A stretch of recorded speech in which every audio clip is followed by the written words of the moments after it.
তীব্র গ্যাস সংকটে জনদুর্ভোগ চরমে পৌঁছেছে। সিএনজি স্টেশনগুলোতে কয়েক ঘন্টা অপেক্ষা করেও কাঙ্ক্ষিত পরিমাণে গ্যাস পাচ্ছে না চালকরা। এ নিয়ে আরও জানাতে রাজধানীর তেজগাঁও থেকে যোগ দিচ্ছেন সহকর্মী আরাফাতুর রহমান। আরাফাত, কয়েকদিন ধরেই তো গ্যাস সংকটে সিএনজি চালিত যানবাহনের চালকদের পাম্পে দীর্ঘ সময় কাটাতে হচ্ছে। আজকের কি চিত্র দেখছেন?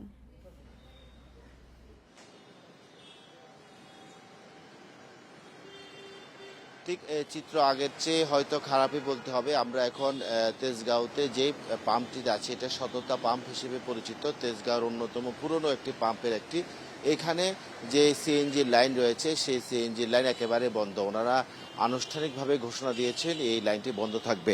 তারপরে আমাদের একটি প্রশ্নের জায়গা থেকে আমরা দেখতে চাচ্ছিলাম যে আসলে গ্যাস সংকট আছে কিনা, সেটা আমরা একটু পরে পাম্পটির ভিতরে যাব। আমরা যতটুকু জানতে পেরেছি যে এই পাম্পটিতে প্রতিদিন অন্তত 5.5 থেকে 6,000 ঘনফিট গ্যাসের যে সরবরাহ হয় এবং ওনারা 2 থেকে 2.5 লক্ষ টাকার গ্যাস এখানে বিক্রি করেন। কিন্তু গত 15 দিন থেকে 21 দিন ওনারা এই গ্যাস বিক্রি করতে পারছেন না এবং তারা বলছেন যে তাদের এই যে গ্যাসের চাপ, সেই গ্যাসের চাপ আগের মতো নাই এবং গত 1.5-2 বছর ধরে যেই সংকটটি চলছিল এখনও সেই সংকটটি আছেন। এখানে যে ম্যানেজার আমাদেরকে বলেছেন যে এই মিটারটিতে যদি 3-এর উপরে যাওয়া যায়, অর্থাৎ 8-9 পর্যন্ত হয়, তখন এই দাগের উপরে যদি হয় তখন আসলে মেইন লাইনে যে গ্যাস আছে সেই গ্যাসের বিষয়টি কনফার্ম হওয়া যায়। এর নিচে যখন থাকে তখন আর এই গ্যাস পাওয়া যায় না।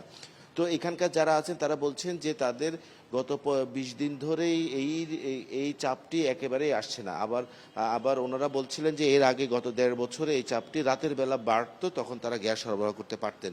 আমরা দেখছি যে এই যে গ্যাস পাম্পটি রয়েছে বা পেট্রোল পাম্পটি রয়েছে, এই পেট্রোল পাম্পের পুরোপুরি কার্যক্রম বন্ধ রয়েছে এবং ওনারা বলছেন যে তারা গত 20-21 দিন ধরে বা মাসখানেক ধরে যে সংকটের ভিতর পড়ছেন, সেই সংকটের কারণে তাদের কর্মচারীদের যে নিয়মিত বেতন, সেই বেতন দেয়াই তাদের জন্য একটু কষ্টসাধ্য হয়ে গেছে এবং তারা বলছেন যে তারা এই সমস্যার সমাধান কখন হবে সেইটি এখনো তারা বলতে পারছেন না। আরেকটি বিষয় এখানে গুরুত্বপূর্ণ, সেটি হচ্ছে যে এই সংকটের কারণে রাজধানীতে যে সিএনজির দাম বা সিএনজি চালিত অটোরিকশা যেগুলো আছে এবং ব্যক্তিগত গাড়ির যারা সিএনজিতে ব্যবহার করে তাদের ভিতরে ব্যাপক সংকট দেখা দিয়েছে। বিশেষ করে রাজধানীতে আমরা দেখতে পাচ্ছি যে অ্যাম্বুলেন্স চালিত সিএনজি চালিত যে অ্যাম্বুলেন্স রয়েছে, সেই অ্যাম্বুলেন্সগুলো বেশ কষ্টে করছেন এবং তারা ঘন্টার পর ঘন্টা লাইনে দাঁড়ানো থাকছেন।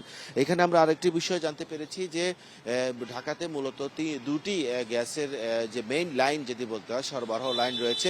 এর ভিতরে আমরা দেখতে পেয়েছি যে পুরনো লাইন, অর্থাৎ এই পাম্পটি পুরনো লাইনের মধ্যে রয়েছে, সে কারণে এখানে একেবারেই গ্যাস পাওয়া যাচ্ছে না। তবে কিছু কিছু পাম্প আছে যারা ছোট মেশিন ব্যবহার করে নতুন লাইন ব্যবহার করছিলেন, তারা কিছু কিছু সংখ্যক গ্যাসের সরবরাহ পাচ্ছেন এবং তারা এই সরবরাহ দিয়ে মোটামুটি তাদের যে দৈনন্দিন কার্যক্রম চালাতে পারছেন। অর্থাৎ তেজগাঁও এলাকাতে আমরা শুধুমাত্র 2টি পাম্পের কথা শুনছি এখনো পর্যন্ত, যেখানে আসলে নতুন লাইনে কিছু সংখ্যক গ্যাস রয়েছে, তারা ছোট মেশিন ব্যবহার করে সেই গ্যাস আপাতত সরবরাহ করতে পারছেন। তেজগাঁও থেকে তীব্র গ্যাস সংকট নিয়ে জানাচ্ছিলেন আমাদের সহকর্মী।